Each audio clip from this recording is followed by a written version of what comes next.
مزمور 31:14 من به خداوند اعتماد دارم و میگویم تو خدای من هستی. آمین. I trust in you, Lord, and I say you're my God. مزمور 31:14 من به خداوند اعتماد دارم و میگویم خدای من تو هستی. خدای من تو هستی. خدای من تو هستی. آمین. I trust in you, Lord, and I say you are my God. مزمور 31:14 من به خدا اعتماد دارم و میگویم تو خدای من هستی. تو خدای من هستی. آمین. Psalm 31:14 I trust in you, Lord, and I say you are my God. Amen. Trust in you, Lord, and I say you are my God. Psalm 31:14 من به خداوند اعتماد دارم و میگویم خدای من تو هستی. مزمور 31:14 من به خداوند اعتماد دارم و میگویم خدای من تو هستی. خدای من تو هستی. خدای من تو هستی. آمین. مزمور 31:14 من به خداوند اعتماد دارم و میگویم خدای من تو هستی. خدای من تو هستی. آمین. من به خداوند اعتماد دارم و میگویم خدای من تو هستی. خدای من تو هستی. خدای من تو هستی. مزمور 31:14 من به خدا اعتماد دارم و میگویم خدای من تو هستی. خدای من تو هستی. خدای من تو هستی. آمین. خداوند شکرت واسه اینکه تو خدای ما هستی. خداوند شکر واسه قلب تازه‌ای که تو به ما دادی. خداوند شکر واسه اینکه ما رو خیلی دوست داری. خداوند شکر واسه اینکه اینقدر ما رو دوست داری واسمون برکت و جاری میدی. خداوند شکر واسه اینکه ما در حضور تو هستیم. خداوند شکرت که ما با تو حرف میزنیم. خداوند صحبت میکنیم. خداوند شکر واسه اینکه تو عطا به ما دادی. خداوند به نام عیسی مسیح دعا میکنم. آمین.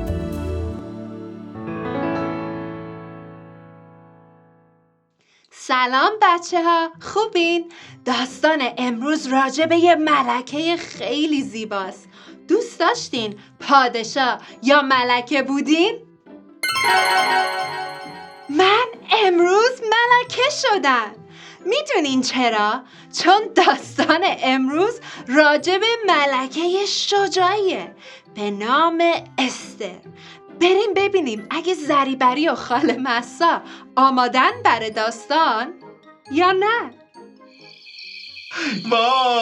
وای خاله مسا کجایی؟ نمیبینمه.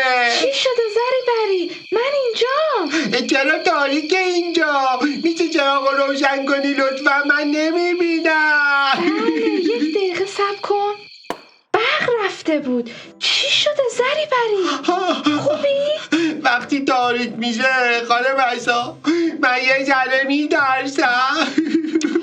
پس وقتی شب میشه چی کار میکنی؟ چطوری میخوابی؟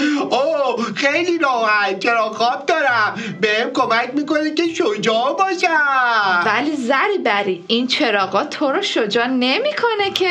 نمیکنه؟ ولی من خیلی از تاریکی میترسم. اصلا دوست ندارمش. زریبری وقتی خدا با ماست ما میتونیم شجاع باشیم. احتیاجی نیست که بترسیم. یه داستان مخصوص در مورد این زود داریم. با هم بریم ببینیم؟ بریم ببینیم من چجوری میتونم شجاع بشم. خاله مهسا به این اداره برق بگو دیگه این برق رو نبره، من دوست ندارم. آماده اید بریم سفر کلام؟ 1 2 3 پاشو بریم دست هم رو بگیریم. 1 2 3 آماده ایم بریم با هم به سفر. خدا حقیقت هست دوستم میداره، کلام او زنده است به من راه و یاد میده. بیا بریم سفر آیات یاد بگیریم، دعا کنیم نزد خدا دست هم رو بگیریم، دست هم رو بگیریم. 1 2 3 یکی بود ولی تنها نبود. کلام خدا بیکار نبود. استر ملکه سرزمین پارس یعنی ایران خودمون بود.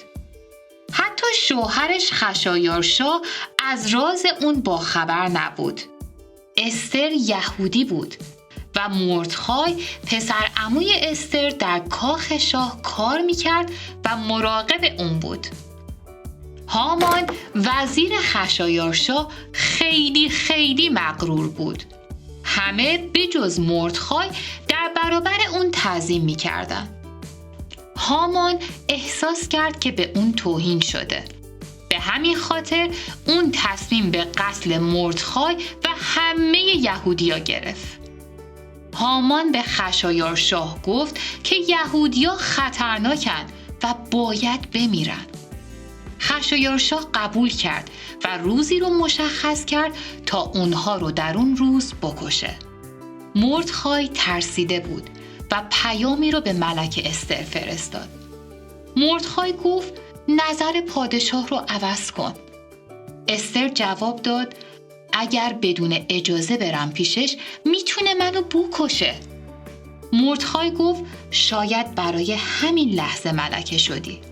استر با شجاعت قبول کرد که شانس خودش رو امتحان کنه.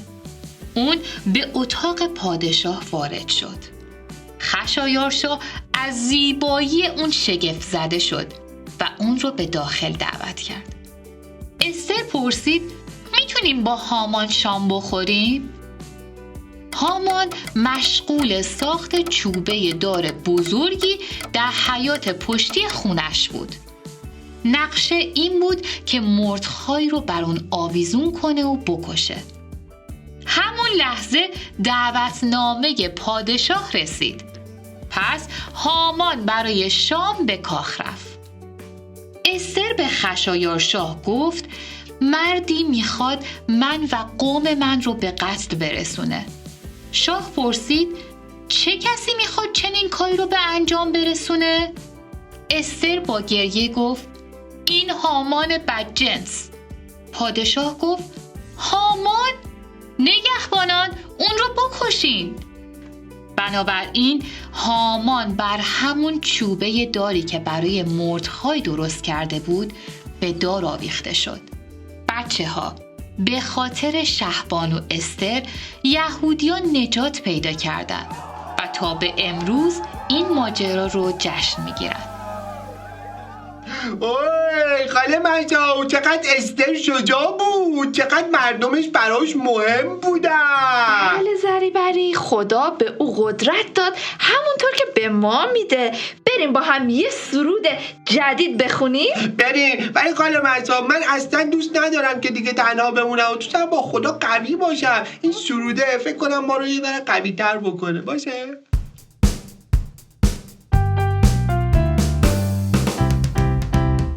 What a mighty God we serve.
دستک زنی باور به تو کرنا واسه چای خوش صدا سراهیدی سارا.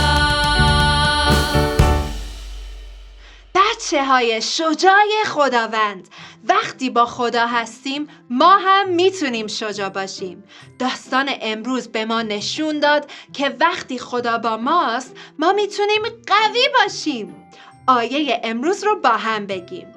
یوشع 1:9 قوی و دلیر باش، من یعنی خدا با تو هستم. Joshua 1:9 Be strong and brave. I, that's God, am with you. کیمیا جان سلام، میتونی این آیه رو برای ما بگی لطفاً؟ بله خاله، سلام بچه ها. یوشع 1:9 قوی و دلیر باش، من یعنی خدا با تو هستم. بیاین با هم دعا کنیم. خداوندا مرسی که همیشه با ما هستی، هر صبح، هر شب و حتی در تاریکی. به ما کمک کن که مثل استر شجاع باشیم. به نام عیسی مسیح دعا میکنم. آمین. آمین آمین آمین. بچه های شجاع خداوند، وقتی با خدا هستیم شجاع هستیم. فقط خداست که ما رو قوی و شجاع میسازه. زری بری، خدا همیشه با توه و در کتاب مقدس هم اینو گفته. برین این آیه رو تمرین کنین. تا دفعه بعد، خدافظ بچه ها. عزیزای خاله، یادتون نره آیه هاتون رو برای ما بفرستین آیه هاتون رو.